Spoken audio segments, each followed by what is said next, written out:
Demon Slayer HInokami Chronicles 2 is a great game, and due to the popularity of the first game, a lot of new and returning players have bought this one as well, and so I've decided to give you guys 5 tips at how to learn Demon Slayer 2. Starting off, let's talk about the obvious one, learning to do damage. If you want the shortest answer, just focus on doing the most amount of damage with the least amount of hits, but that's easier said than done. Basically what you need to learn in this game is that there is this little circle which is the combo timer. When you attack someone and that person cannot sub out of your combo, then chances are they are gonna eat whatever attack you throw at them. However, you need to learn that everything that you do in this game will do damage. Doing a base combo, doing a special, grabbing your opponent, doing an ultimate, dashing at the enemy player, all of these will deal damage to your opponent, so you'll want to hop into training mode and test out if you can do your current combo with less amount of hits.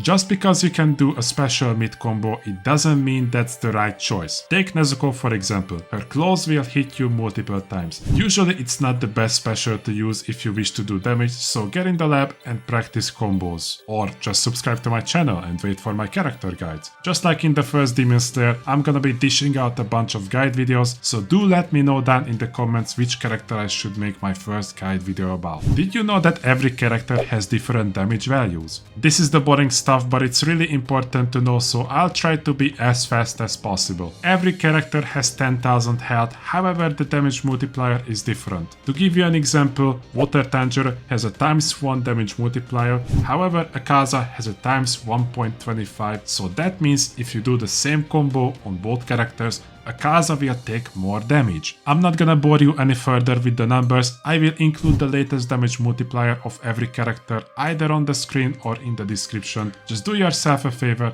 and come back to this part of the video when you hit the lab. And since we've talked about damage, we cannot ignore resource management. The name explains it all, manage your resources wisely. Demon Slayer 2 will punish you if you just throw out random specials, random ultimates. If you just boost randomly, you don't want to do that.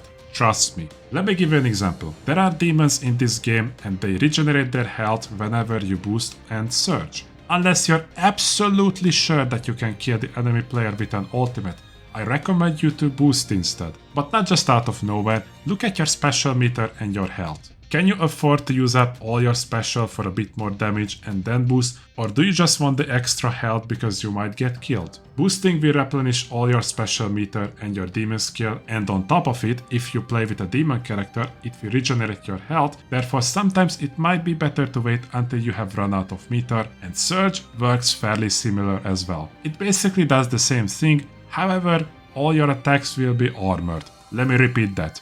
All your attacks will be armored, therefore if you just keep running into your enemy, you'll get punished. At least make sure to do specials while approaching, but do it wisely because an ultimate can still catch you. There are also times when you get into surge battles. My favorite way to win those is just do a grab instantly. Not everyone will fall for that, but a lot of people just like to mash, so there's a very good chance that your grab will be successful. And yeah, you will have infinite special meter until your boost runs out, you'll become borderline unstoppable. And yes, this advice also applies to Slayer characters, except they cannot regenerate health. Because this is a video aimed at beginner and returning players, I felt like it's important to talk about how ultimates work, because it's not just as simple as throwing them out, so let's talk about how they work.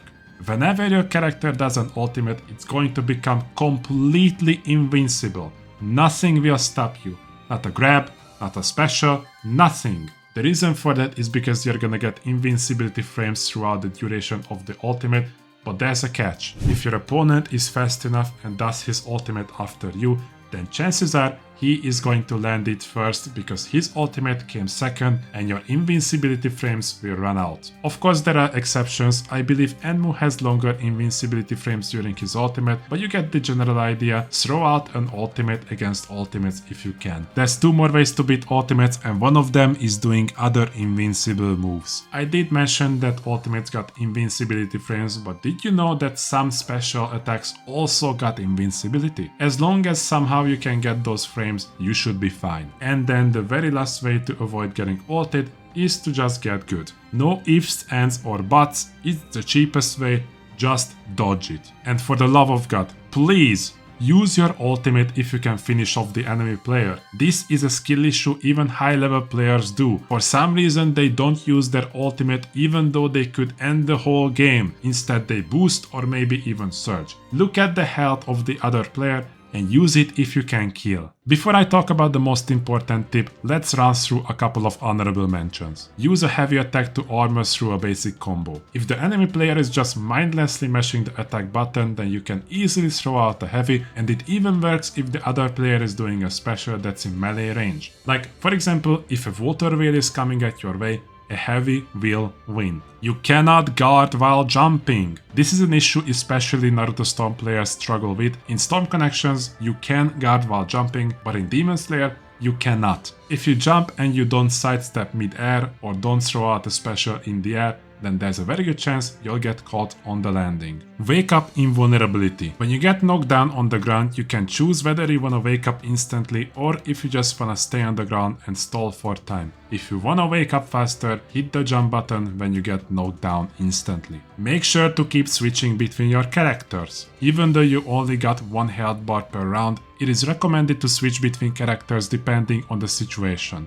I don't think I'm saying anything new when I tell you that certain characters can get beaten much easier if you switch. But I've seen a couple of players that never switches, so I thought I'd mention this. There's a new type of switching that got added in Demon Slayer 2, and it's not only good for extending your combos and to replenish your combo timer, but in certain situations it can even get you and your opponent back on the ground. It's quite handy, but be warned, the new switching is still a bit janky. Sometimes it might make you drop a combo. Now that I've stalled long enough, let's get to the very last tip, and that is parrying. Yes, this is also another situation where I have to say it, no ifs, ands or buts. If you don't learn how to parry, you will never become a good player. In Demon Slayer 2 the parry window is much shorter than in Demon Slayer 1, and on the current netcode it might be hard to pull off, but parrying works against most of what I've said. The only thing that you cannot parry are basically ultimates and grabs. You can parry basic combos, you can parry specials, you can even parry projectiles, which wasn't the case in Demon Slayer 1. You even get more meter if you time it right.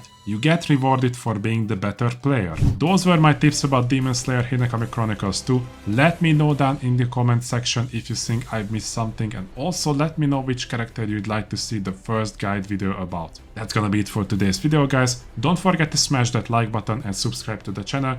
And for all time's sake, give me 10 comments. It helps me out a lot. Trust me. And for more Demon Slayer content, check out this video. Hope you all gonna have a fantastic day, stay safe, and until next time, boys. Peace!